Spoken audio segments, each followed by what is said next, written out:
ya kuweka sheria za Mungu. Undu wakwia mea oyangai.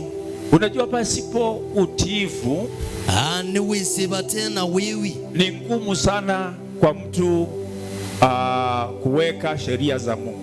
Nebina muno kwa mundu kwia mea oyangai. Kwa sababu sheria za Mungu zinawekwa na wale walio watiifu. Nundu mea oyangai iya wane ala ewi. Kwa sababu sheria ya Mungu si rahisi kwa watu ambao hawakujipeana na kujipeana katika utiifu.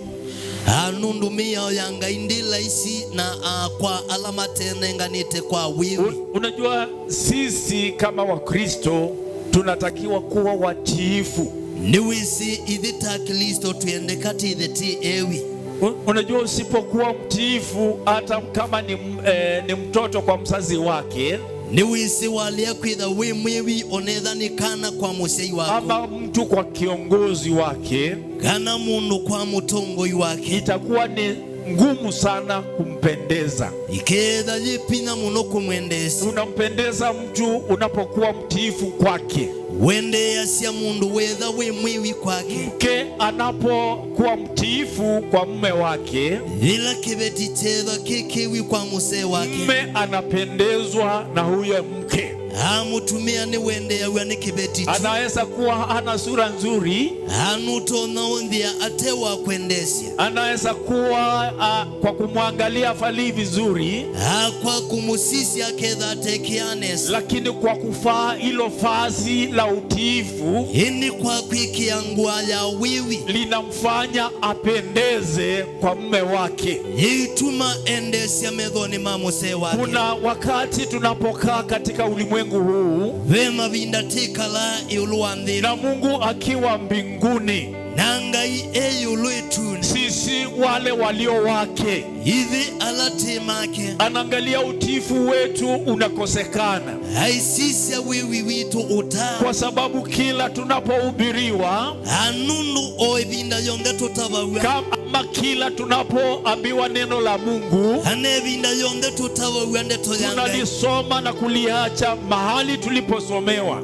Tusoma na tuitio balata somewa, na hiyo imekuwa ni ngumu sana kwa mtu kumpendeza Mungu. Nondusu wedhetwa webina muno kuendesia. Kwa hivyo ningependa tuangalie katika maandiko, unendate sisi ndini wandeto, kwa sababu Yesu mwenyewe anataka utiifu kwetu. Nundu Yesu nune kwenda wiwi kwito. Katika Yohana 14, Yohana 14 mstari ni wa 15.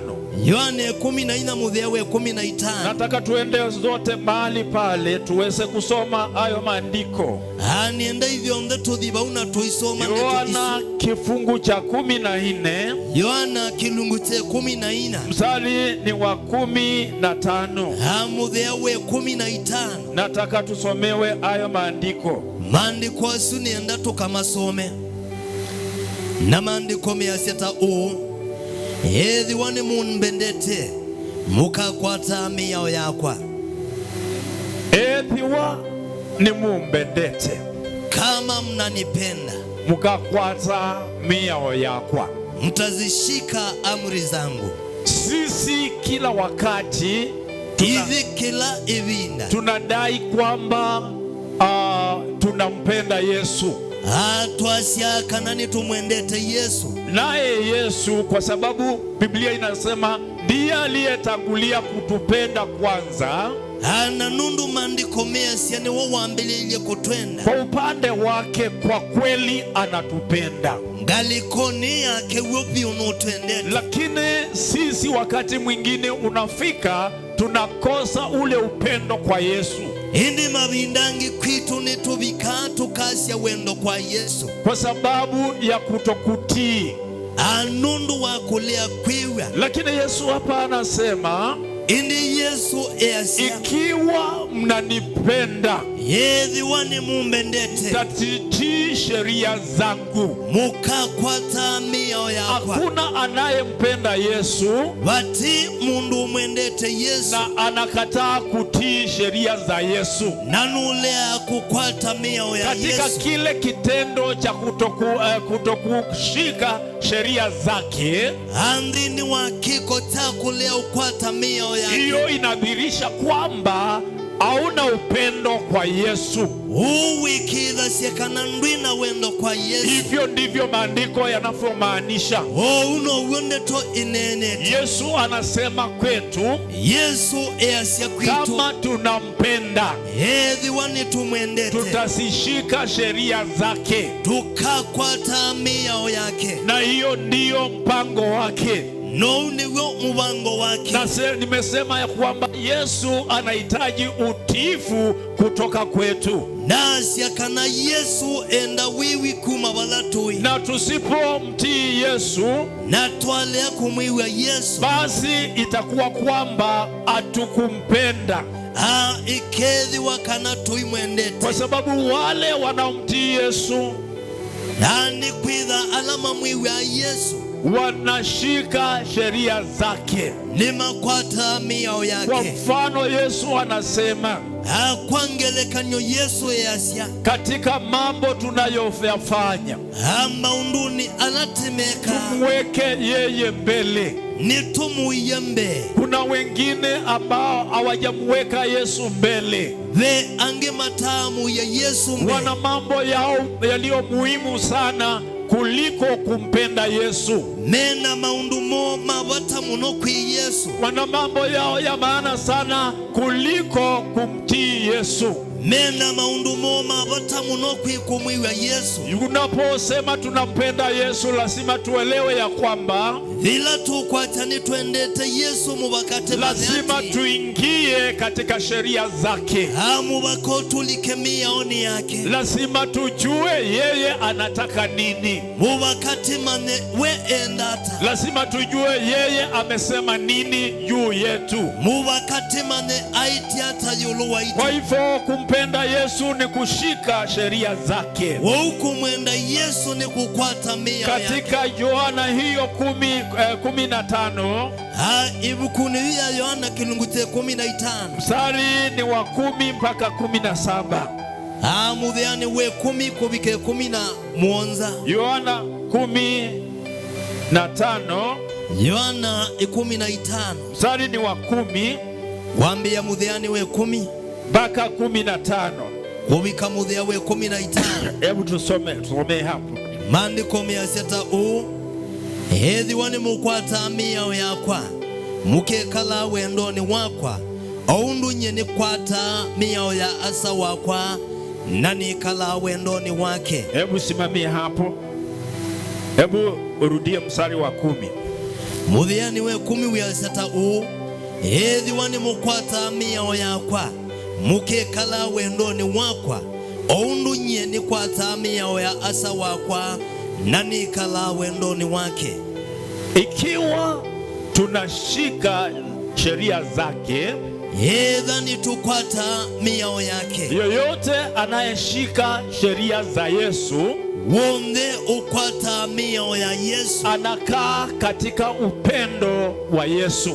Hekala wendoni wa Yesu. Na Yesu akapeana mfano wake Na Yesu anenganengele kanyo yake mwenye. kwamba alishika sheria za baba yake Kanani wakwatia mioyo ya asa na wake. kwamba anakaa katika pendo la Yesu Na la kana Mungu. ekala wendoni wa ithe Gai. Hivyo ndivyo Yesu alivyofanya. Ni huyo Yesu wekia. Haya mambo Yesu anayotuambia tuyafanye Maundu a Yesu ni utu ya tumeke. si magumu kwake, Matibi na kwake. kwa sababu yeye aliyafanya, Anundu we mwene ni wameki. kwa sababu alimpenda Baba. Anundu ni wamwendie asa. Alishika sheria zake, Ni wakwatie mioyo yake. naye baba yake nethe wake akaonyesha upendo kwake. onania wendo Kwa kwake. hivyo Yesu anasema kwamba anakaa katika pendo la baba yake. Yesu easia ekala wendoni wa asa wake. Mstari wa 11. Muthiani we 11. Na mutavya maundu nikana utanu wakwa withiwe nthini wenyu, na utanu wenyu withiwe mbwimusu. Nimemwambia mambo haya na mutavya maundu ili furaha yangu ijae ndani yenu, nekendo utanu wakwa usiwe nthini wenyu, na furaha yangu na furaha yenu iwe kamilifu. ano tanu withiwe wimusu. Hii inamaanisha ya kwamba wionania ati furaha utanu bila Yesu vate Yesu sio kamili. ati musu. Furaha ndani ya Yesu, utanu nthini wa Yesu ndio ulio kamilifu.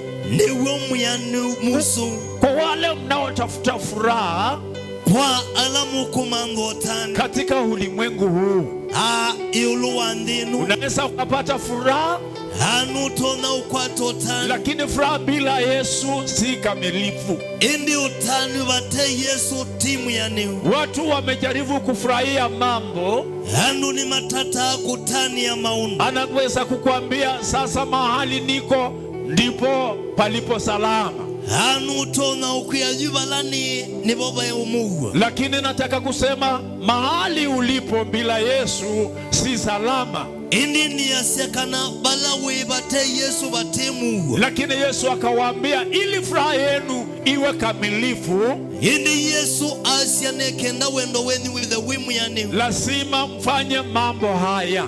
mubakamwike maundu Lazima kitu cha kwanza tushike sheria zake, undu wambe mubakati kwa kwamba tunampenda, nikana uikidhwe kana nitumwendete, na ikidhirika kwamba tunampenda, na yaikidhwe kana nitimwendete, basi naye atafanya kama vile baba yake alivyofanya. indi na kiachika otondu ithe wake wengi, Alipokaa katika pendo la baba yake, itina wakwikala wendoni wethe wake, baba yake akamfurahisha ithe wake amutani kwa sababu upendo, alikaa katika upendo wa baba yake. anundu wakwikala wendoni wa Hebu ithe wake. tuangalie wale ambao ni wazazi.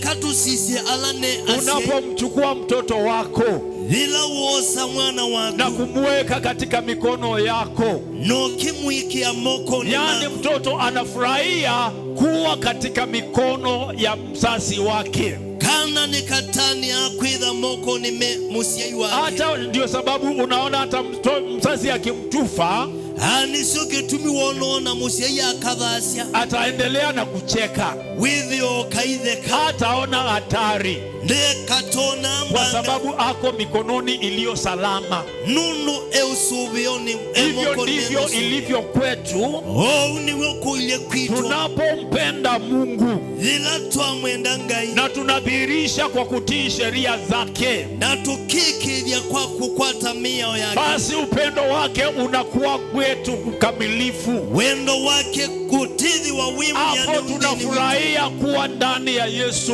bau itani ya kwitha nthini wa Nataka Yesu. niseme kuna watu ambao wako katika wokovu huu, Yesu kanape andu mendhini wotangi, wacha niseme ambao wako kanisani, ekana asieme kanisani, lakini hawajafurahia furaha ya wokovu. indi matata ni utanu wotangi. Hii ni kwa sababu hakuna hata siku moja wamewahi kukaa wakitii sheria za Mungu.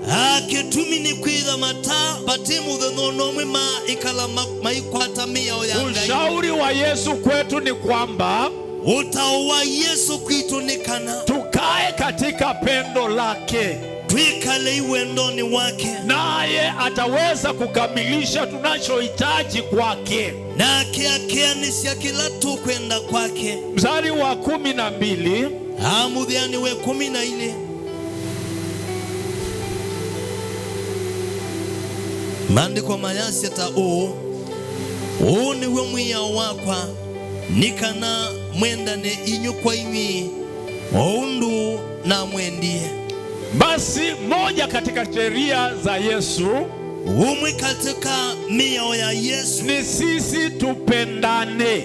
Nikana idhi twendane, sisi kwa sisi, idhi kwa idhi. Dada ampende dada mwingine, mwitu yasa ende mwitu ya solongi. Ndugu ampende ndugu mwingine, mwana sa ende mwana solongi. Upendo ukamilike katikati yetu.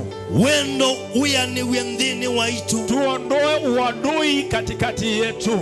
Tubetange umaidha katikati waitu. Huo ndio upendo ulio wa kweli, ama amri tuliopewa. Usuni wemwiyao ulatinetwe, kwamba tupendane sisi kwa sisi, kana twendane idhi kwa idhi. Lakini kuna wakati unapofikia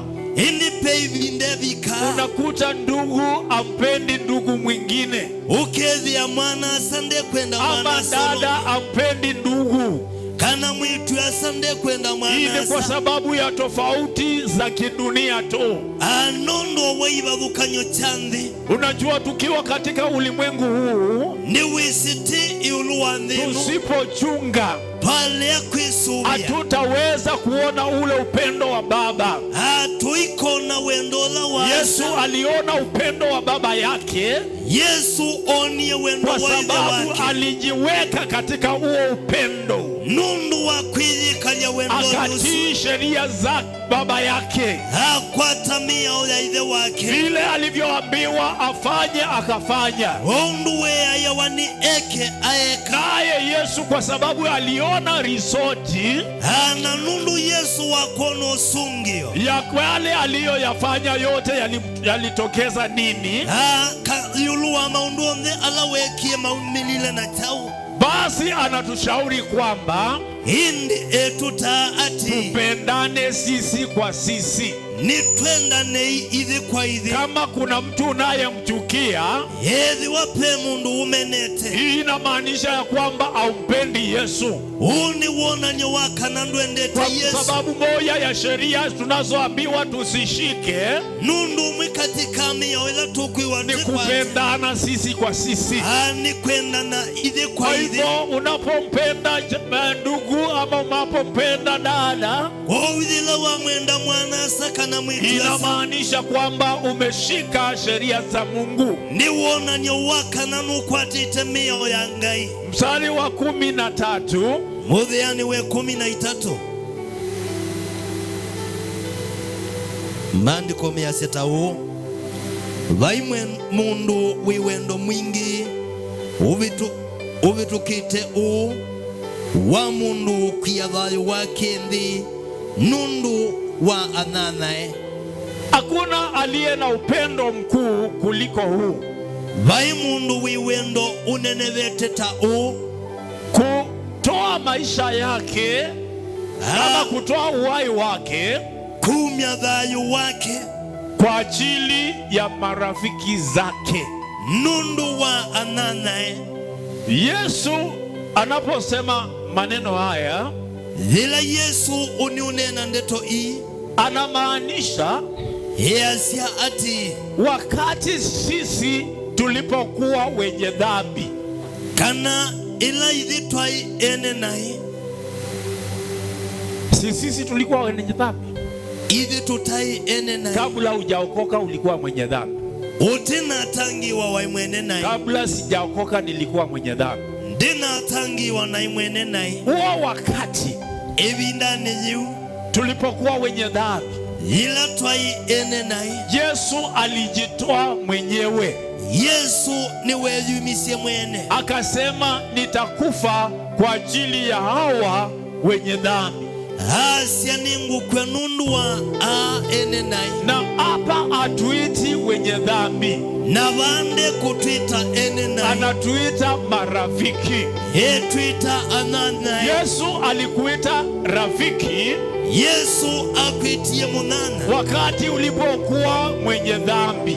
Oila we wai mwene nai, akuhesabu dhambi zako. Data kala na isi yako, alikuhesabu kama rafiki, hautalile tamunana, na akajitoa afe msalabani nedumya akwengela nyoni, ili wewe uweze kupata msamaha wa dhambi, nekenda wokwate weke wana, ndiposa ukubalike machoni pa Mungu. nekenda witikilike medhoni mangai. Sisi hatukukubalika machoni pa Mungu tuithi tuta itikilika medhoni mangai, wakati tulipokuwa kule wenye dhambi, ila twaikuya tui ene nai, lakini Yesu akaona wakati huo, ini Yesu one bindane na akalipa gharama yote na aibandeni yonde kwa njia ya kujitolea kwanzia ya kwiyuma pale msalabani, bayangela nyoni, akafa kwa ajili ya dhambi yako, akwa nundu wana yako, akafa kwa ajili ya dhambi yangu, akwa nundu wana yako, hapa alituhesabu kuwa marafiki. na tutala kwitha tuyana. Basi anasema hindi easiati hakuna aliye na upendo mkuu kana bati umuwiwendo kuliko yeye kujitoa akwiwe kwiyuma afe msalabani akwengela nyoni kwa ajili ya mwenye dhambi. hondu wa ene Kwa na hivyo hatuna sababu ya kuchukiana sisi kwa sisi. kwa ututena kitumi cha umena na ili kwa Kama Yesu alitulipia deni wakati tulipokuwa wenye dhambi, keda Yesu ni watu hivi ngalama yitu ila twai ene na na katuhesabu kama marafiki, na tutalata nana ni nini alichokutendea huyo rafiki yako? ni tau umunana usu wa kwiki, Nini alichokutendea huyo jirani yako? ni tau mutu yusu wa kuwa kwiki, Nini alichokutendea huyo rafiki, huyo mpendwa aliye karibu na wewe? ni tau mwendo suwe bakube na kuwa Basi kwiki. natangaza leo ya kwamba Umundi ni tangaza ati Yesu anasema hivi, Yesu easiata tupendane sisi kwa sisi. ni twenda na idhi kwa Mstari idhi. wa 15 Mudhiani we 14 Mudhiani we 14 inyumwi ananawa edhiwa ni mwikama undu ala ni mwi aya. Basi Yesu anasisitiza ile neno alilolisema pale kwanza, Hindi Yesu edhingilila oilande toneni ya baya mwambili kwa kusema maneno haya, wakunena ndeto nyinyi ni marafiki zangu, kana inyumwi ananawa lakini ikiwa mnasishika sheria zangu. edhiwa indi ni mukwatami yao yakwa Yule anayeshika sheria za Yesu, ulo kwatami yao ya Yesu, huyo ni rafiki wa Yesu. usu ni munana wa Yesu, Na kama ashiki sheria za Yesu, na indi edhanda kwatami yao ya Yesu, unaweza kumuita nani huyo?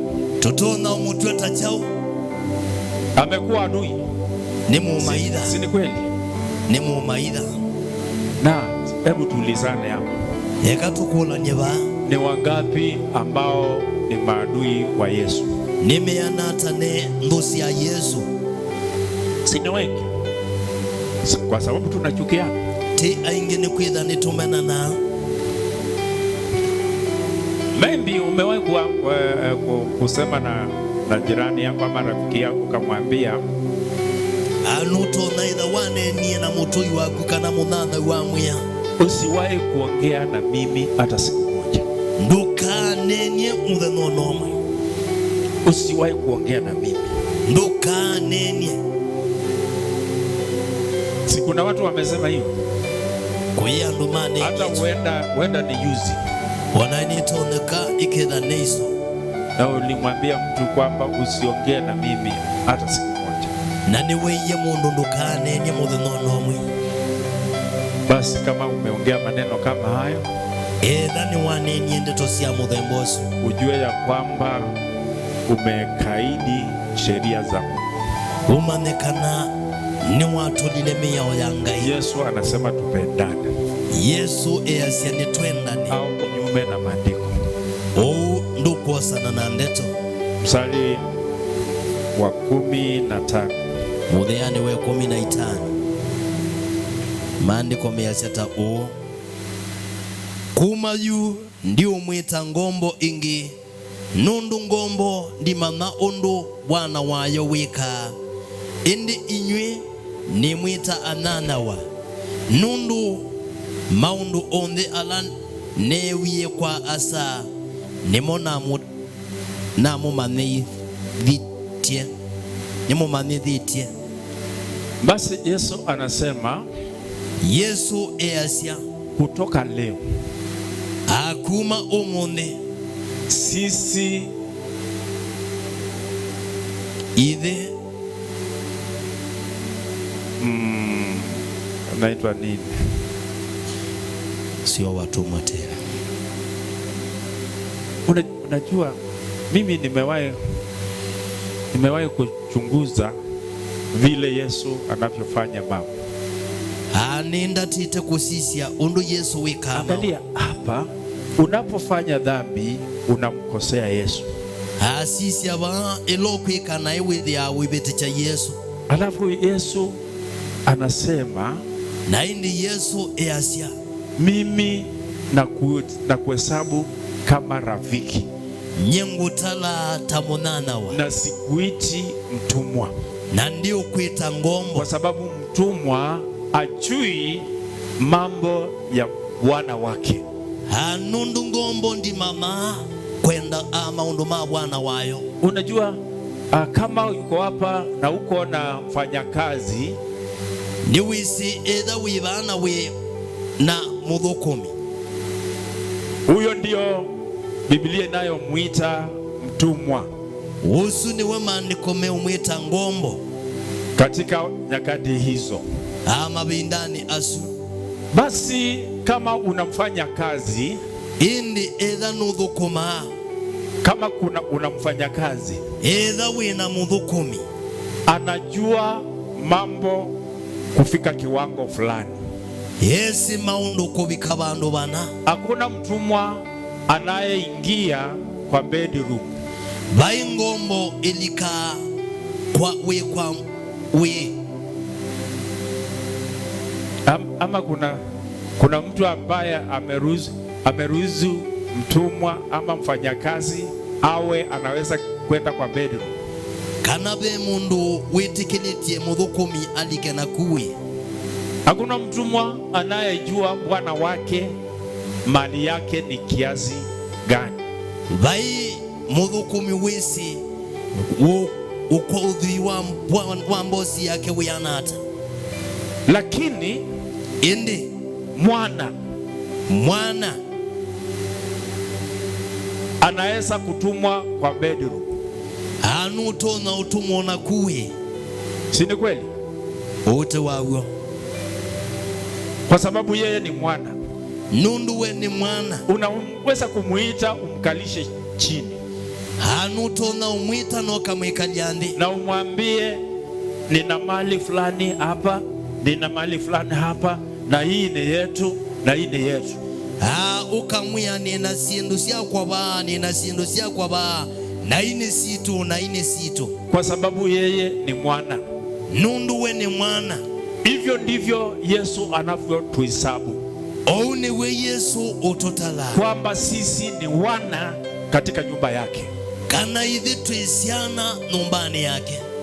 Na kwa sababu hiyo ana kitumini tu, ili tuendelee na kufurahia kuwa wana katika nyumba ya Bwana, nekenda tuende na kutani ya kwimbwa tuisiana nyumbani yangai. Basi ushauri ni kwamba indi utaonekana, fanya hii ikaki na hii usifanye, na kindu keke fanya kile ikakia na kile kingine usifanye, na kia kingi nduke. Hivyo ndivyo anavyotaka kwetu. No wo unikwenda kwitu. Lakini sisi indi ithe tunataka kuwa wana, tienda kwitha lakini hatutaki kutii. Indi tutikwenda tunataka kupendwa, tienda kwende, lakini hatutaki kutii sheria. Indi tutikwenda kukwata mia. Ni lazima tuelewe ya kwamba mubakati mane ati kama Yesu atatufa ile furaha iliyo kamilifu, edha Yesu akatunenga wendo muyani, lazima tusishike sheria zake. mubakati kwa temia kama vile yeye alivyoshika sheria za baba yake. Onduwe wakwatie mia ya asawa. Na anasema sasa anakaa katika pendo la baba yake. Na easiayu ekala wendoni wa idhe wake. Basi hivyo ndivyo inavyotakiwa kwetu sisi. Tukishike sheria zake ili tuweze kukaa katika pendo lake, na furaha yetu iweze kuwa kamili. Mstari wa 16 unasema, tusome 16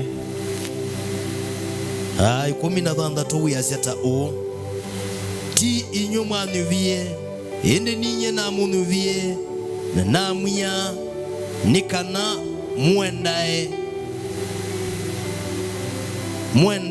muendae muisia na usia wenyu wikale nikana oula mwivo ya asasi twani yakwa amunenge. Sio sisi tuliyemchagua Yesu. Ti hivi twamudhubia Yesu. Yesu ndiye aliyekuchagua wewe. Yesu ni wawa unibia we. Lakini lengo lake lilikuwa ni hili. Hindi kielelo chake chaiki. Ili tuwe akituchagua zizi, tuinende ndani yake tukizaa matunda.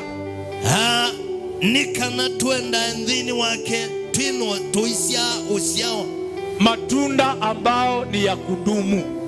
Usiao wakikala. Wakati mwingine ni kama tunakaa katika nyumba la Bwana temporary.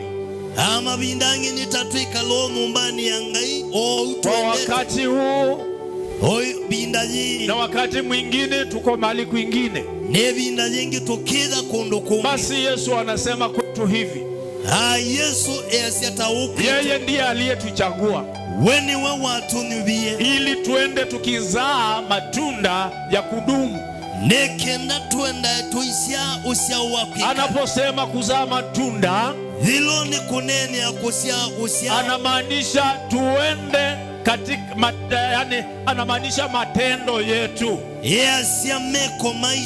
Yani tuwe na matendo yanayoonekana yana mazao katika wokovu. Tuonekane twina meko meno siaundini wotangi. Yale mambo unayoyafanya yaonekane kwamba yanafanywa katika neno la Mungu. Maundu alokwika monekane mekitwe ndini wa ngai. Lakini tunapofanya mambo mengine ini latu kwika maundu angi, basi Yesu anashangaa. Yesu onanusenga. Anajiuliza, hawa ndiye ni mimi niliyowachagua. Akakulia ano nyena manubie. Sio wao walionichagua. Timo manubie. Mimi niliwachagua. Nyeninya na manubie. Lakini nachotaka wafanya hawataki kufanya. Hindi kila nenda meke matika. Basi tulichakuliwa na Yesu. Twanubiwe ni Yesu. Kwa njia moja ya kulipa gharama yetu ya deni ya dhambi. Kwanzia mwenye kutuibia gharama ya nai. Na kwa sababu hiyo dhambi tumesamehewa, na nundu nai isuni taekeiwe. Hatutakiwi kwenda tena na kujiingiza katika hali za dhambi. Daile kudhiringi na kweli siya naini. Maana Yesu alikufa mara moja. Nundu Yesu akiyojimwe. Na Biblia inasema atakufa tena. Na maandiko mea siandaka kwa yingi. Mara moja akamwaka damu yake. Hivi ndani ojimwe eti siandaka na katika Waebrania inasema tunaporudia katika hali ya dhambi. Na ebelania kiasi ya tuasio kandini wanaini. Ni kama kumtundika tena katika msalaba. Anita kwamba Yesu yingingela nyoni. Kwa sababu Yesu alikufa kifo cha msalaba. Nundu Yesu akiye kikutangela. Kwa hivyo mpendwa, jaribu utende kila Mungu anachotaka. Umwendwa tata wike o kila Yesu ni kwenda. Hata kama inamlazimu tulie. oneza yenda tuye. Kama inalazimika kulala tulale. Eza no mubakati kome. Kama inalazimika tufe, wacha mtu hape. Eza ni kukwe mundu nakwe, ili tuweze kukamilisha kile Yesu anachotaka kwetu. Nekenda tuyanisye kwela Yesu ni kwenda. Ndiposa wakati ufike furaha yetu ikamilike. Nekende vinda ya vikowe utanu. Wapendwa, ni kitambo kidogo tutatoka katika ulimwengu huu. Okavinda kanini netumete ndinu. Shida zinazotufanya tuende kinyume cha Mungu, ama dhina lama tumatulea kwika kwenda kwa. Tutasiacha hapa. Hatukaitio baba. Hatutaenda nazo. Tuikazi nasyo. Tutatembea tukiwa hatuna shida tena. Tukaenda tutena dhina zingi. Wacheni tujitie nguvu. Hata kama ni kufanya nini, wacha tufanye. Oneza ni kwika hata ni twiki, ili Yesu aweze kupendezwa. Nekenda Yesu atone. Biblia inasema yeye ndiye atakaye tukaribisha. Imani komaite ni woka tudosia. Katika nyumba ya baba yake. Wikaloni waidhe waki. Mahali alipoenda kutengeneza makao. Waendie kutuseubi. Na Biblia inasema kuna makao kwa ajili ya kila mmoja wetu. Kama nikomea siabe wikalo kondu wa kilomu. Petro, usisababishe kukosa yale makao. Mwendo luketi kile wasi wikalosi. Kwa sababu yalitengenezwa kwa ajili yetu. Nundu waseu witu nundu witu. Mstari wa 17 Biblia inasema. Mudhiani we 11 kiasia.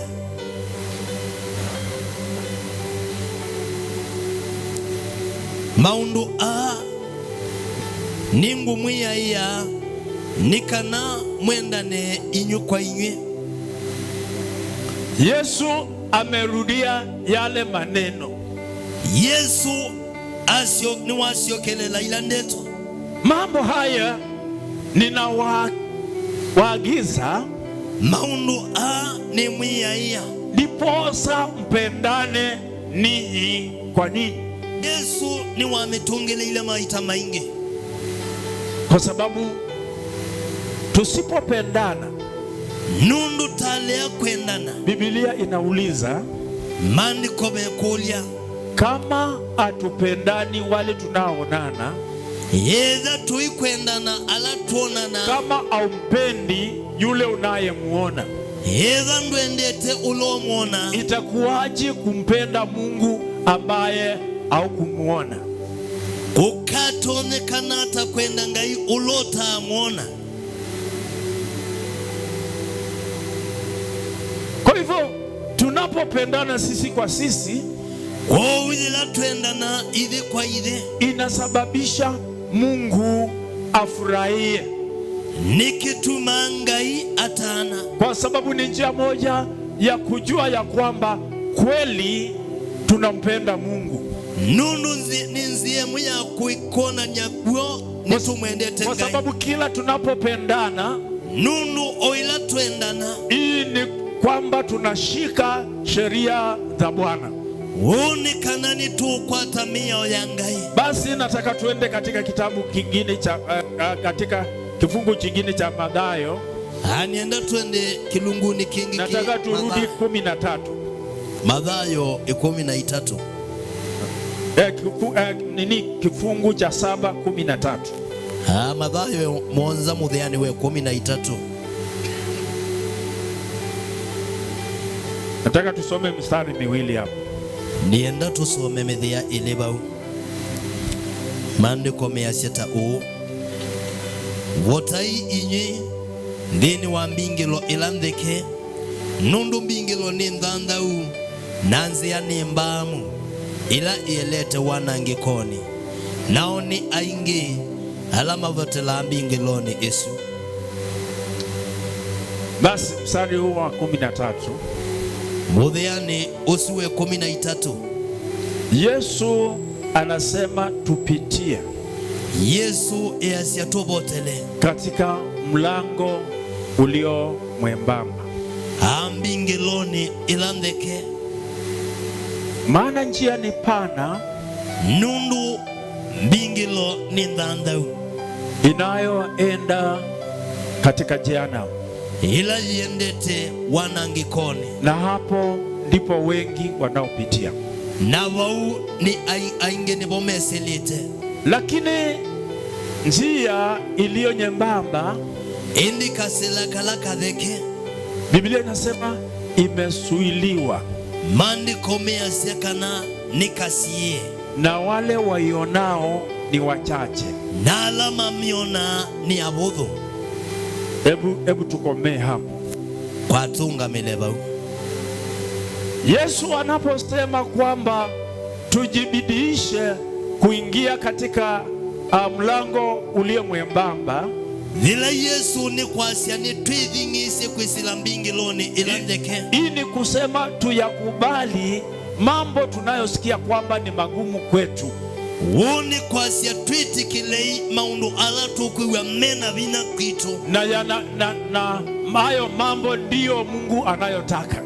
na maundu asunga inemo unikwenda. Kuna mambo mengine kwetu ni magumu, ve maundu angi kwitu ne mevina, kama kusema tupendane, hata kwasia ni twendane. na kuna mtu ambaye amekutenda dhambi, na ve mundu ukubitisi, na Biblia inasema kwamba umpende, na ndeto yikwia mwende. Hiyo ni jambo lililo ngumu kwa mwanadamu, undu suwivina kwa mundu, na hiyo ni kama kupitia katika njia iliyo nyembamba, na unitakwisila mbingi loni ndeke. Hakuna anayependa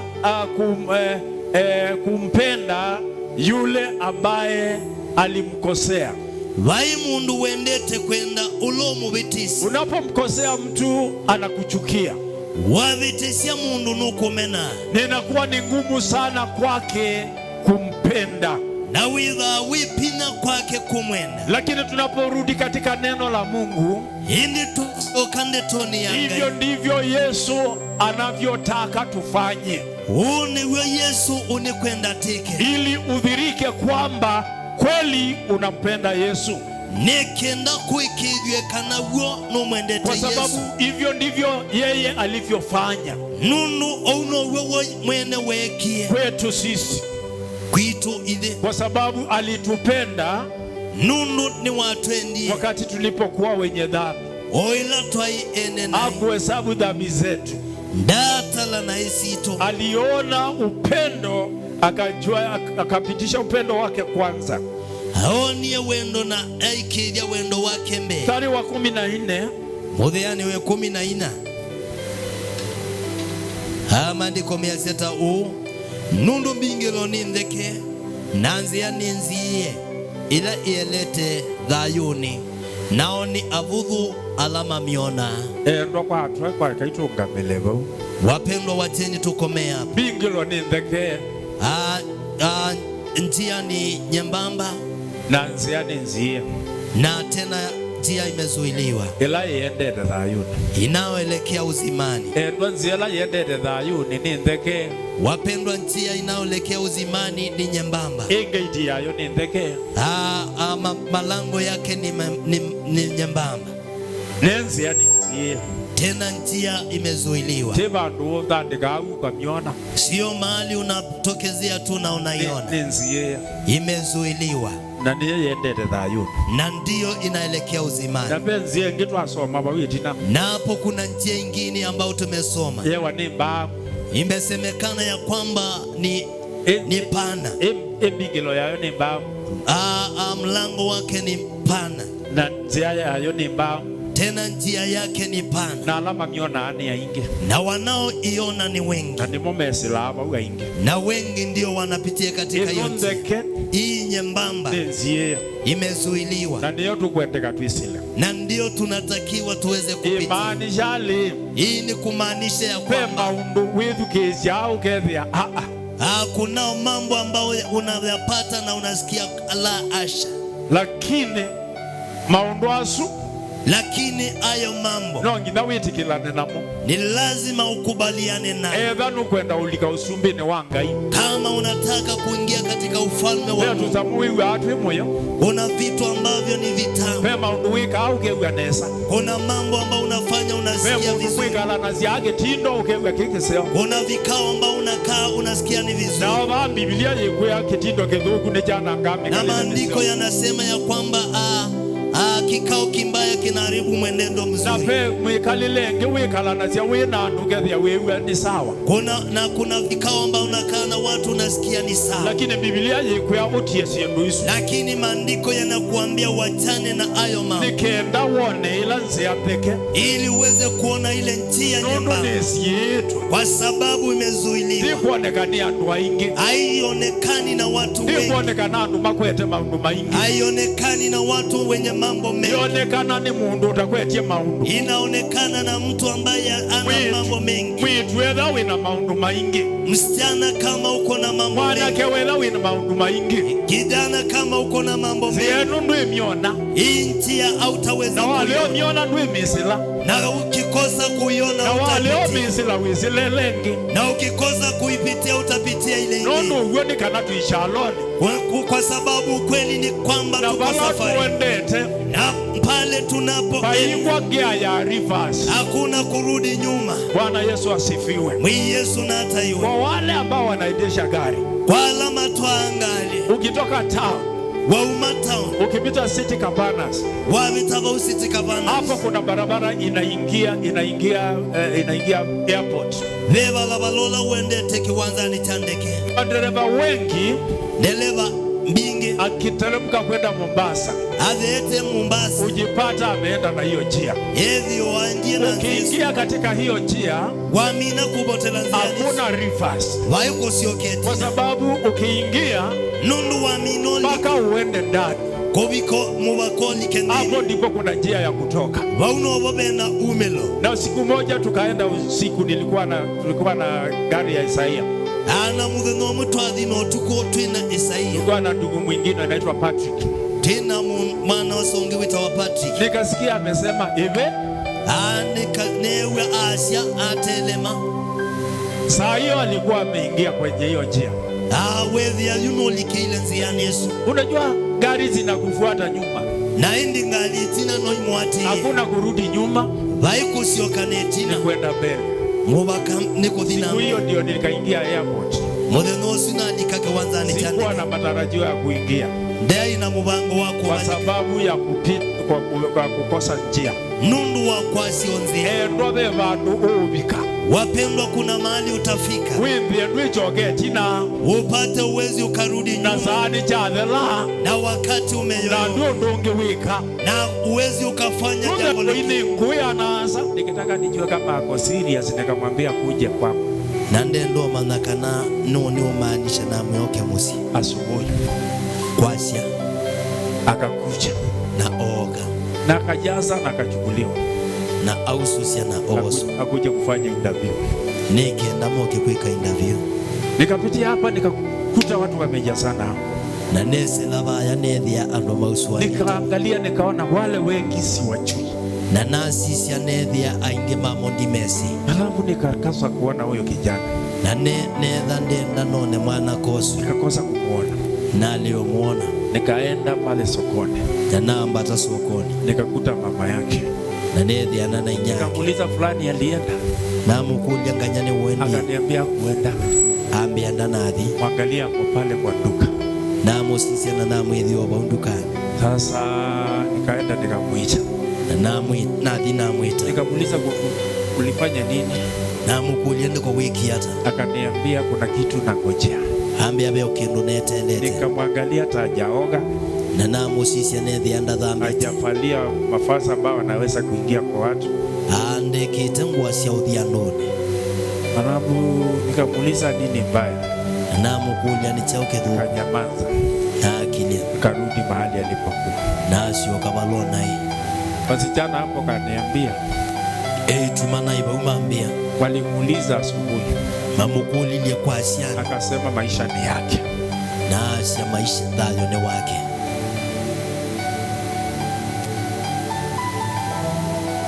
Ni nani ambaye anataka maisha mabaya? Wenda dhalio mudhuku. Si kila mtu tunataka maisha mazuri. Idhi onde tutenda. Tunataka kuona uzima wa milele. Nituenda dhalio wate. Na kwa nini tusijitie bidii? Na nike tuikekase. Kwa nini tunamchezea Mungu? nikitudhaukia. Kwa nini unafanya mambo ya dhambi, unarudia, unakuja kanisani, unarudia, kwa nini? Nikiweka maundu maana no yuka kanisani uisioka yuka kanisani siku moja utakuta hakuna muda. Mutheno mukethia batingwe. Jameni, tujue tumepewa muda. Tumaneide tunengetwe hivi. Atukai hapa ulimwenguni siku zote. Ba iuluande tuyibote nena. Tumepewa muda. No kabinda. Na muda huu utaisha. Na kabinda kane ke udhena. Utajilaumu kama au kutumia muda vizuri. Dhiwia dhina edha ndo atume bindanesi. Hebu nikuulize huyo kijana sasa. Egani ukulie mwana ke usuju. Akienda halale aone alikosea. Akadia kakoma na ayona no betisia. Sasa itakuwaje? Na nini interview si mlisha? Kwithi wakuili hata na wosa ninona. Hata waambia warudi tena wamchukue. Ne umea masi okezingi. Si muda ulikuwa umepeana umelisha. Ibindele na nenga nitojina dhele. Nimepeana mpana huo. Na nenga nongeleka. Kwa sababu sisi pia tunacheza. Nondo idhe na itoneto dhauka. Maisha haya dhayo o tulio naye hapa ulimwenguni. Wala tena waba iuluwa. Ni ya muda. No wakabina. Na huu muda ukiisha. Na ibinda yu ya dhela. Zote tutaenda mbele za Mungu. Idi onde toka umelambe wangai. Pale kulikuwa na wengine ambao hawakuwa na ID. Vanai na angemati na ibande. Lakini ikawa kwa sababu hawana ID. Na kwethi wanundu maina ibande. Hawatafanyiwa interview.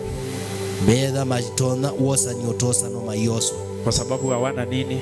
Nundu wa kukosake. Hawana interview. Hawana itambulisho. Ni kwitha maina ibande. Alafu nataka niseme hivi. Nienda kwa asia sisi idhe tiketi yetu ya kuingia katika ule mji. Tikiti witu wako likamosini ni wokovu. Ni utangi. Unaweza kuwa unakaa kanisani. Noto na idha wikala kanisa. Na haujaombewa wokovu. Na ndwabo the wotangi. Nimekuwa mchungaji kwa miaka sasa ni 30 hivi. Nithi twene mwezi kwa miaka 3. Na nimeona watu wanacheza na wokovu. Na ninone tando maidha ukanotangi. Na sasa wana youth. Na muno mamuika. Wanakaa kama wanajua kalenda ya Mungu. Mekala komesi kalenda kangai. Sisi hatujui kalenda ya Mungu. Idhe tuyese kalenda kangai. Hatujui atakuja lini. Tuyese kuka kwake. Hivyo ndivyo maandiko yanavyotuambia. Ono uende toyaiti. Lakini akatupea mwangaza indi atunenga cheni. Tunapoona mambo fulani yakitendeka. Kanela tukona maundu mana makikika. Tujue mwisho ukaribu. Nitimane mumino kelio weba kube. Mambo yanayotendeka sasa. Maundu alame kwikika. Unasikia watoto wanaua baba zao. Wewe asiana ichua asiai. Mme ameoa mke wake. Mutumia ko wake beti. Mama anaua mme. Kibeti kiko wa mose. Nayo mambo yametendeka. Maundu asuni mekikite. Mtu amekutanwa naye ameuliwa akwa kumuibia. Mundu ikomano nake na atua wananda nojiwa. Yani mambo yanayofanyika ni ishara ya kwamba tuko siku za mwisho. Maundu alame kwikika ni wona ni waka na tuima bindani mamu minuki. Na Biblia Yesu akasema katika Luka na Mathayo akasema tunapoona mambo haya. Yesu anene bukuni ya Luka na Mathayo na Asia tuona maundu tukiona mambo yanayofanyika. Tukiona maundu mambo yaliyoandikwa katika neno la Mungu. Maundu alama andiki twende toni ya. Tujue ya kwamba mwisho ukaribu. Tumane muminukilio weba kubi. Pendwa usisoe. Mwendwa ndukezi wana kama. Wokovu huu. Utangi yone jitie bidii. Idha na kidhi. Jikase kwenda mbele. Idhi ngise kudinambe. Hata kama majaribu yako mengi. Oneza matatwa meko maingi. Majaribu yataisha. Matatwa makadhela. Na tutasonga mbele. Na tukadhi na tuwe watiifu kwa Mungu. Katika Matthew chapter 7 verse 21. Hapo tulikuwa tunasoma, tusomea mstari wa 21. Mathayo monza miongo ine nemwi. Yesu amandiko 600 ti kila mundu mbita mwiyai ukavoto sumbini wa etu indi ni ula wika wende wa asa wakwa ula wi etune. Sio kila mtu aniitaye Bwana Bwana, ti kila mundu umbita mwiyai atakayeingia katika ufalme wa mbinguni, ulo kalika usumbini wa, bali ni yule atendaye mapenzi ya Baba yake. Ini ni ula wika wende wa asa wakwa. Wapendwa, nataka kusema hivi, hendwa nienda kwa seta ni vizuri tuko kanisani, nusioti kanisani, lakini lazima tujue hindi mubakate mane tukiwa kanisani, kanisani tukiabudu, tuidha tukiimba, tuchina, tukisoma neno la Mungu, tuisoma ndeto tukitoa sadaka, tuyumya ndembo, Biblia inasema maandiko mea sio kila mtu aniitaye Bwana Bwana atakaye ingia katika ufalme wa Mungu, bali ni yule atendaye mapenzi ya Baba yangu. Nataka niwaambie hivi, pendwa, unapokaa kanisani, chunga usije ukakosa cha maana. Umekaa miaka mingi, umetoa vitu vingi, umetoa sadaka na fungu la 10, ukajinyima siku nyingi. Lakini nataka niseme hivi, sio vigumu sana kwa mtu kukosa ufalme asipozingatia neno la Mungu. Neno hili ndilo litakalo tusaidia. Msaada wa Mungu huko katika neno lake, na sio lile neno tunalosoma katika Biblia na kuliacha. Lile neno tunalolisoma na kulitenda, hicho ndicho Yesu anachotafuta kwetu. Pendwa, simama na Yesu, nawe utaweza kushinda. Katika Mathayo 24 mstari wa 24, sorry, hicho cha 7:24, kilunguni cha monza mudhia wa miongole na ina, Yesu akapeana mfano mwingine hapo. Maandiko meyaseta kila mundu ende wewe andeto isi akwa na isika abwana nawa na mundu mui ula wakie numba yake eviane.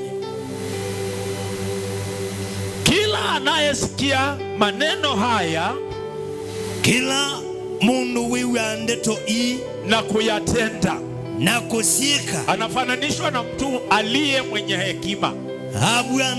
Abwana nite na mundu mui. Wapendwa, tuwe wenye hekima, hendwa tithi wei anu oye, kwa kutii sheria za Mungu, kwa kukwata mia ojangai. Mstari wa 25, mudhiani wa miongole na 5,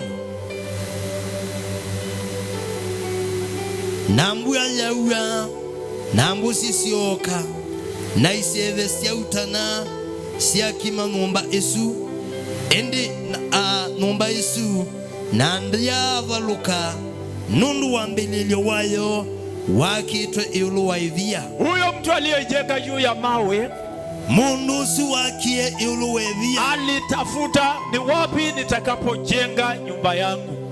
Ani wa mandi dhisie niba mwaka mwako wako. Huyu ni Mkristo aliyejua ni nini ninachotakiwa kufanya baada ya kuokoka. Huyu ni Mkristo umanite ni chawa ile kwika etina wotangi. Alijua, alitafuta, akajua ya kwamba katika uokofu kuna vikwazo. Ni wa mandie na ama nandini wotangi yo pena ikwazo. Akajua ya kwamba kuna mambo nitakayokutana nayo. Na pema undunga komana na akafanya, akajua ya kwamba, akafanya hesabu yote ya kwamba, akajua nitashindana na chochote kitakachokuja na akitanishinda. Hesabu na ama na kananga sindana na chonde kila kikoka na kikangelia bina, kwa sababu alihesabu kwanza. Nundu ni waambie kwike hesabu mbe. Mtu huyo anayeshika sheria za Bwana na kuzitenda, na maandiko measya mundu usiu kwa tamia oyangaina kumika, anafananishwa na mtu aliyejenga nyumba yake. Haelekanitwe na mundu ula wakie nyumba yake. Akajua kuna wakati wa mvua, ama na pebi na lambu. Akajua kuna wakati wa upepo, ama na pebi na laise. Na akajua ya kwamba siku moja kutanyesha, ama na kanebi na limwiku kaua. Na akajua ya kwamba siku moja kutakuwa na upepo, na manebi na limwiku kezi wana ita. Na akatafuta mahali atakapojenga nyumba yake. Na mandaniba unikwaka mwaka wake. Akajenga nyumba yake juu ya mawe. Haka nyumba yake yuluwe bia. Na Biblia inasema, na maandiko measyati, ukafika wakati wa mvua. Lavi kebi na lambua. Hii inamaanisha Mkristo ukafika wakati wa majaribu. Uwionania ukilisto wabi kebi na lama. Majaribu yakaja. Matatwa moka. Kwa yule aliyeokoka. Kwa mutangiwa. Akajua ya kwamba kwa sababu nilihesabu gharama. Ama na nundu ninekihesabu. Nikajua hakuna kitakacho nitenga na upendo wa Kristo. Na manebatita kundani sana wa Kristo. Ndikakia. Nitasimama. Gaungama. Kwa hivyo mvua ikaja. Kwa mvua yoka. Na upepo ukaja. Na yutanishoka. Ukapiga ile nyumba. Na siya kundela nyumba. Biblia inasema ya kwamba maandiko measyati, nyumba haikuanguka. Kana numbe sundia kwa sababu ilikuwa imejengwa juu ya mwamba. Nundu ya kitwa yuluwe pia. Wapendwa, imani yetu endwa muikio witu. Tujenge juu ya Yesu Kristo. Ruwa keinini wa Yesu. Yeye ndiye aliye mwamba. Weni we pia. Usijenge kwa wasasi. Wenu nukake asye. Usijenge kwa matajiri. Nukake kwa vi. Usijenge kwa marafiki. Nukake kwa nani. Marafiki wanaweza wakakuondokea. Anana ni matona ukutia. Tajiri anaweza akakufukuza kazi. Mudhi nutona ukubutawi. Lakini aliye imara ni Yesu. Windi ula ungamite ni Yesu. Tujenge imani yetu ndani ya Yesu. Wake imuikio weitu ndini wa Yesu. Mstari wa 25. Mudhiani we miongo ilina 26. Dhanda tu. Na kila mundu wewe andeto isi akwa na andasika. Akabuyanwa na mundu mutumanu. Ula wakie nyumba yake kidhangadhini. Yule mtu ambaye anasikia neno ama anayesikia neno hili, mundu ula wewe andeto na alitendi, na andasika, anafananishwa na mtu aliye mjinga. Abuyanenwe na mundu mutumanu. Wakaiba utu ina umana. Hapo hatujatuhusiana. Ni Biblia. Tukithio mkila kitu. Ni neno la Mungu ambalo limesema. Twasoma wewe yandikitwo. Maandiko yamesema hivyo. Ewa Imesemekana hivi. Mundu lote wewe andeto hii. Mtu ambaye anasikia haya maneno na andachika na ayatendi, ewa ni mutumanu. Anafananishwa na mtu mpumbavu. Yani wewe andeto ya ngai, kulisikia neno la Mungu na kulea umeka na kukosa kulitenda ni upumbavu. Upumbavu. Niki notondumwe kunenge mundu kindu kiseho, ni kama kumpea mtu kitu kizuri akosa na ile jambo anachukua na anaweka, anaachilia chini. Wewe mundu ungi wisi usio wa kindu kiu, kama kunaye anayejua uzuri wa hicho kitu, no akuulie huu ni wisi kila wale jambo, anaweza uliza huyu anajua dhamana ya kile ambacho ameachilia. Kwa hivyo wakati tunapo sikia maneno haya na kukosa kuyatenda na tuilea kusika, nafananishwa na mtu aliye mpumbavu. Tuelekanitwe na mundu mutumanu. Mpumbavu alifanya nini? Mundu mutumanu ekiata, alijenga nyumba, ni wakie onumba, lakini hakuangalia msingi wa nyumba yake. Indi nda sisia baloni kwa kanumba yake. Na unajua kuna kitu hapo nimekuwa nikiangalia, na ni wisiba ube kindu nithi 26. Hakika alikuwa na nyumba. Wonikana ayo na nyumba. Alikuwa na nyumba. Aina wikazi. Si alijenga? Ndaki. Na hiyo nyumba na numbesu alikuwa anailala.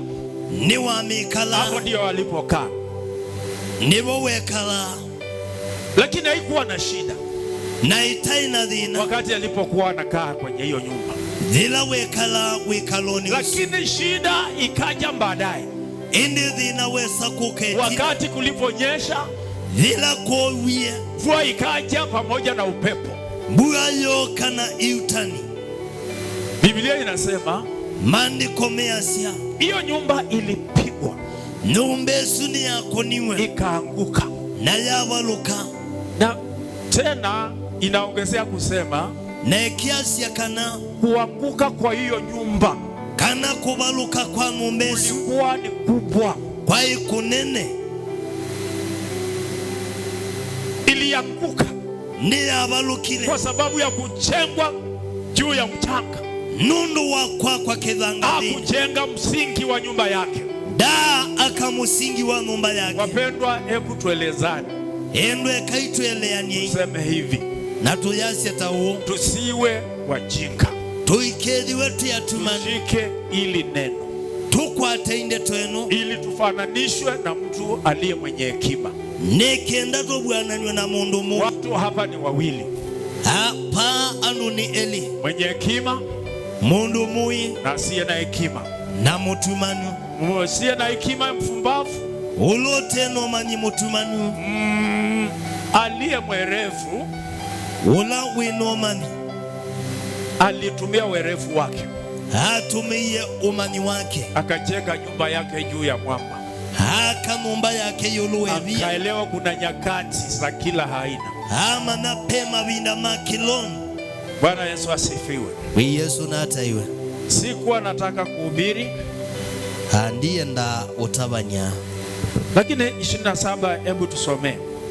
amandiko muthiani wa miongo ine na monza wiasyata uu na mbuya yaua na mbusi sioka na iseve sia utana siakima numba esu nayo yavaluka na uvaluko wayo wai munene. Mvua ikaja, mawimbi yakaja, kabika ile nyumba kaanguka, na kuanguka kwa hiyo nyumba kulikuwa mbuya yaua mbusi sioka iseve sia utana siakima numba esu na yavaluka na kuvaluka kwa numba esu kwa ikunene. Methali 13. Dhimo 13. Tuwe hapo, nimemalizia na kusema tuwe wenye hekima. Tunapokaa katika wokovu, tuwe wenye hekima. Usikae katika wokovu kwa ujinga.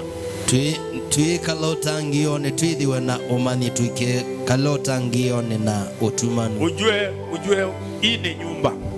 Maneno no nyumba. Hii ni nyumba. Tunakutana hapa. Hii sio wokovu. Abandi bandu tikomania oti wotangio. Hii ni nyumba. Ino ni nyumba. Wokovu uko kwako. Utangio winaku. Wewe ndio utakayokamilisha wokovu wako. Weni woka ususia utangio wako. Si kwa sababu unakuja Redeemed Gospel Church. Ati kwitha ni woka kanisa ni wani. Kuna watu watatoka Redeemed Gospel Church wataenda jehanamu. Veando makauma kanisa ni wa Redeemed mathi yani amani. Kwa sababu hawakuzingatia neno la Mungu. Nundu wa kulea kosisi ya ndeto yangai. Lakini sitaki mtu yeyote apotee. Indi ndi kwenda mundu ona wiba Hivyo ndivyo Yesu anavyosema.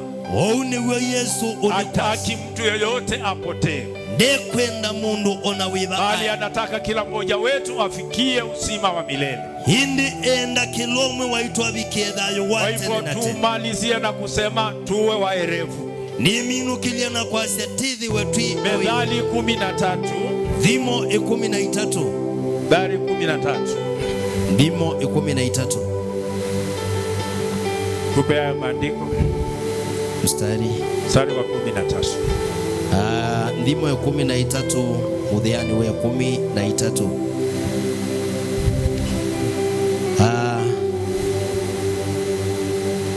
Maandiko 600 huu oula uvutha cia ndeto ni wiyete yae wanangiko indi ula ukia mwiyao akatuvwa. Yule anaye dharau neno ula uvuthasia ndeto anajiletea uharibifu, ni withiete wanangiko. lakini yule anayemcha Bwana, indi ula ukia anayetii sheria, ula ukia mwia atalipwa. akatubwa.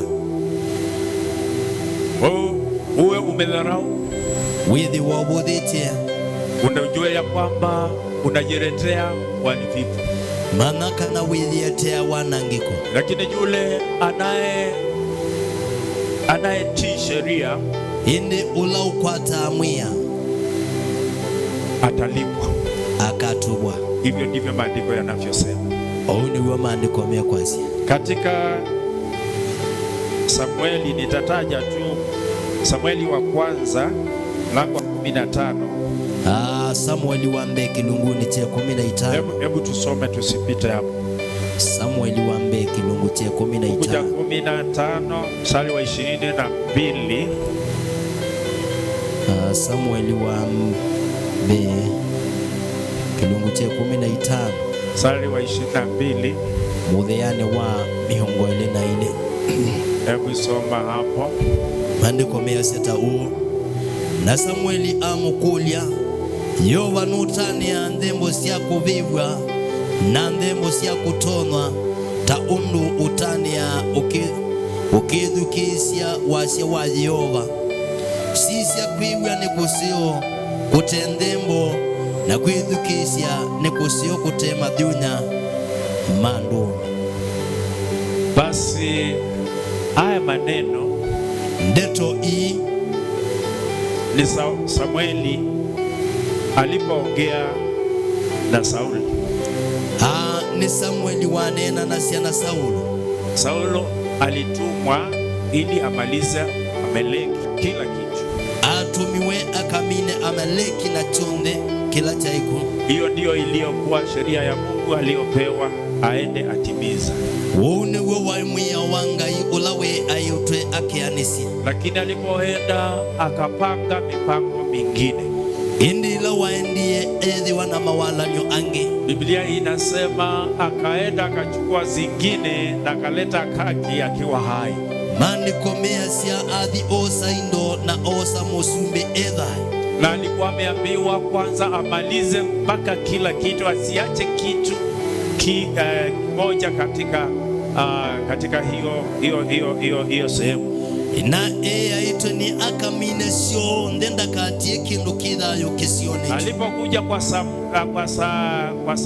Samueli, ila wasiokie kwa Samueli, naye Samueli akiongozwa na Roho wa Mungu, na Samueli atongoiwe ni baba wangai, pia akasikia sauti ikitoka mahali, ewe wasia ukuma bana, kwamba hao ni wana kondoo, mbuzi na nyingine ziko pale. Ewe wasia wa malondu mboina. Akamwita Sauli akamuuliza, naeta Saulo na amukulia, ulitimiza kile ulichoambiwa utimize? When we are nisi kila we aiwa okeke. Akasema kweli nimetimiza. Asia ni wone ni anisi. Samueli akamuuliza, na hiyo sauti ninayosikia inatokana na nini? Na Samueli amukulia na wasio sungwiwa ni wacha. Basi Samueli akamwambia, hindi Samueli amyati, hii ni bora kuliko sadaka. Kwiwa ni kusio kwindemo. Wapendwa, tunaposikia neno la Mungu, hendwa zina tuwe ndeto ya ngai, wacha tulitii hilo neno. Tukwa tuwe ndeto, hata kama tunasikia ni ngumu, oneza tuwe zina, wacha tulitii hilo neno. Tukwa ndeto, maana hivyo ndivyo Mungu anavyotaka. Nundu ouno wonga yone kwenda. Katika mstari wa 23 hapo hatutasoma, utaendelea. Vaumiongoeli na itatu tutisoma nukuone. Lakini nataka tumalizie katika kitabu cha Luka. Ini nienda tuminukilie bukuni ya Luka. Luka 11.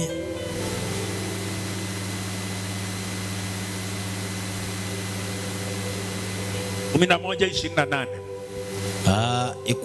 Luka 11. Uthia wa miongo ile na nana.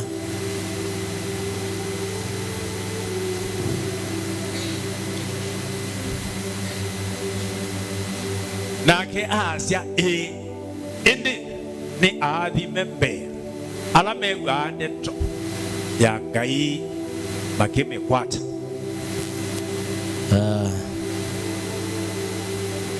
Naye akasema, wamebarikiwa wale wanaolisikia neno la Bwana na kulitenda ama na kulishika. Asia ni adhime alame wandeto ya Ngai na kumekwata. Wewe ukuwa ndeto ya Ngai no imekwata mwadhime. Wewe ambaye unalisikia neno la Mungu na kulishika umebarikiwa. Tukeko ndo tumegweka. Usifanye vile watu wanavyofanya. Ndeto yikwasha. Tenda kulingana na neno la Mungu. Wikakulia nimeana hata megweka ugweka. Usiulize ni wangapi wanaotenda vile ninavyotenda. Lakini kama neno linasema hivi, tenda hivyo. Yakobo kilugu chambe msali wa miongoli na ile. Yakobo kifungu cha kwanza mstari wa 22. James chapter 1 verse 22. Maandiko meyaseta huo miongoni na ile indithi waimwi ekimandeto na ti ewi oka mukikenga ene. Tuwe watu wa kulitenda neno. Twithi waiti andu makwika ndeto, sio kusikiza tu peke yake. Ati kwithukisha tu kuoka. Tulitende lile neno. Tia ni stwike ndeto esu, kwa sababu hivyo ndivyo Mungu anavyotaka. Nundu ouni wonga yone kwenu. 23 miongoni na 3. Nundu ethi wa mundu ni mwiwi wandeto na ti mwiki ailie mundu ula usasya uthio wake ula waseiwe na uo kesisioni. Ikiwa mtu analisikia neno, yetha mundu ni wiwi andeto lakini alitendi na nde kumika, anafananishwa na mtu anavyokiangalia katika kioo. Yelekanitwe na mundu ila wisia sia kioni. Mimi najua kila mmoja alijiangalia leo asubuhi. Nini si idhiongeni tuisa isi yoni. Baada ya kuoka, kujipaka mafuta, ukaenda kwa kioo. Iti na wakudhamba kuiba kama utawadhi kesisioni. Uangalie vile umefalia. Usisie undu wiki. Uangalie vile unaonekana.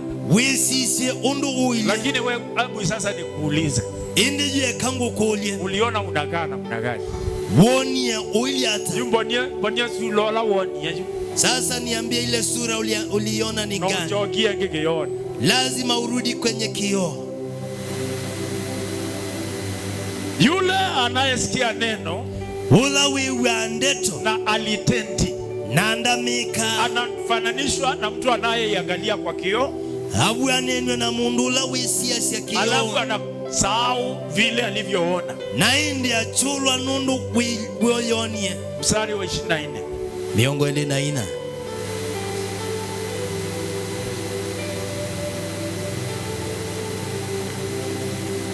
Nundu esisia mwene na aithi oyu na ni ula wa undu ili. Wezi sia kwa sia na wababa ukione na wathi ni ulilo nundu wonia wili. Ukajiangalia asubuhi ukaona vile ulivyo na sasa ukatembea umesahau vile ulivyokuwa. Miongo ile na 5. 25.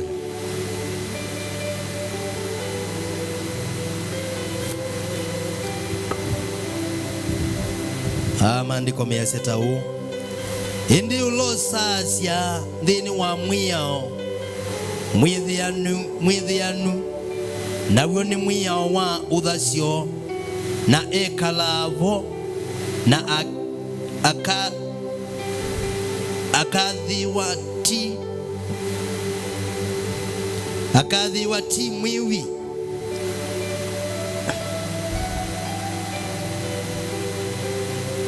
Akithiwa ti mwiwi ula wa indi ni mwiki wa mwiki ula wika mundu usu akathimwa mawiyani ala wika. Sawa sawa.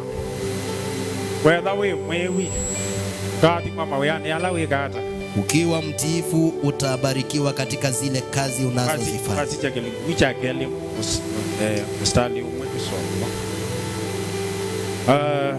Nimekuwa na nithiwe na kuminukilia kwingi takula kwa Paulo. Na managila cha tuma Paulo atateka kuminukilia na hizo akaingia atacha kuminukilia. Kilunguni chake ile sawa 14.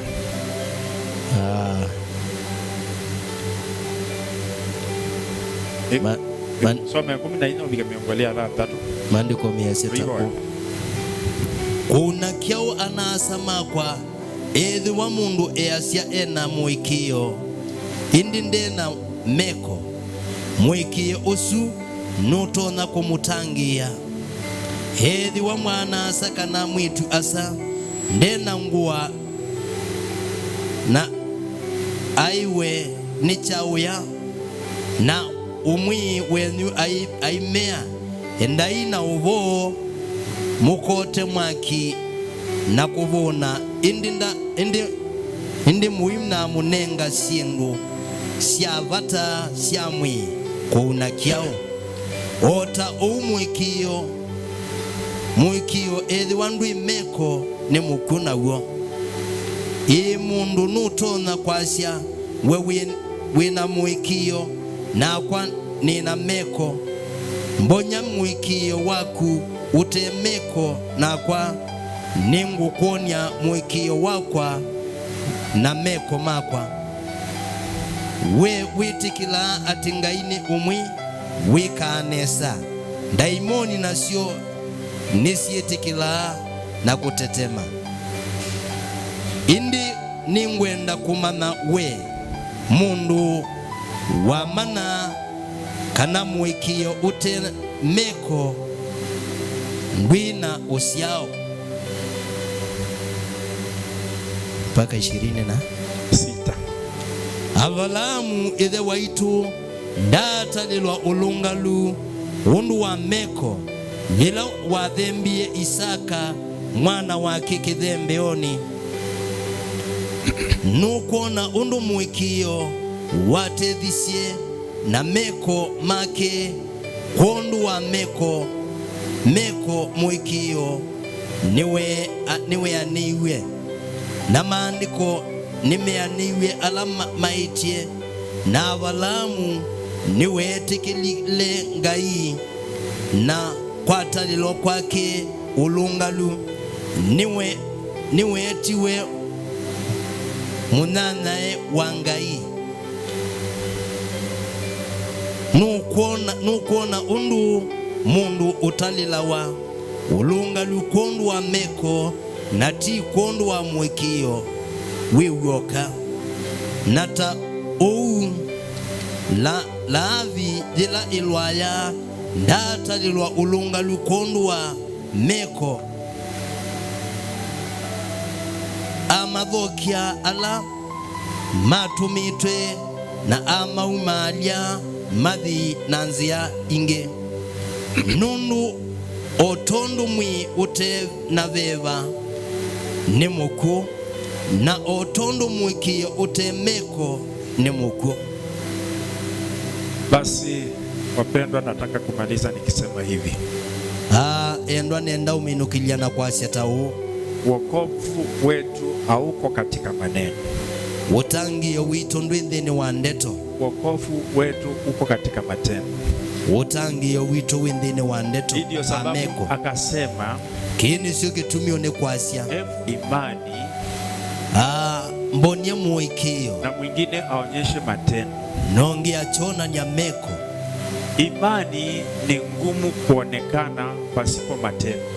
Mwikio bebi na kuonekana batemeko. Imani yetu lazima iambatane na matendo. Mwikio witu mubaka uendanye na meko. Kama tunasema kwamba tumeokoka, tuyasieka nati yatangi, ni lazima tutende kama watu waliokoka. Mubaka tuikaleta andu atangi, baka tuongee kama watu waliokoka. Mubaka tuneneta andu atangi, baka tupendane kama watu waliokoka. mubakatenda neta andu atangi. Kwa hivyo jangu ni kusema tutii sheria za Mungu. Woutakwa ni kwasi atukwate naye Mungu atakuwa mwaminifu katika mambo yetu. Na kengai akethia wa emwe na wokovu wetu utaweza kuzaa matunda. No tangio witu ukethi wa nosia. Kwa sababu wanaotuangalia watatuangalia na wataona kweli hao wameokoka. Nundu alamo tusiasia makasisia na medhi ugo anatangi. Na watatamani wokovu. Na makenda utangio. Jana tulipotoka kwa mazishi, hiyo dhilati na umie, nilipata pale juu kijana mwingine alikuwa mlefu akatufuata. Mwana kiungu unanywete atuatia. Akatuambia nimeona kwamba ni mimi tu nimebaki nje.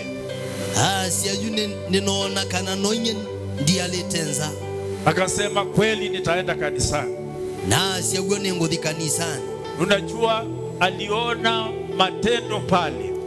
Ni wisi onye meko bau. Maybe hakujua kama yule alikuwa anazikwa alikuwa amepeana maisha yake kwa Yesu. Ni watu nekoke dhati nesi kanolona adhikawani wanenganie dhali wake kwa Yesu. Lakini alipoona kilichotendeka pale, hindi tina wakuona kila kile. Akaona kanisa limetoka Sultan. Ona kanisa umete Sultan. Akasema kwamba nitaokoka. Na siya nengotangiwa. Wapendwa, hebu matendo yetu yafutie watu.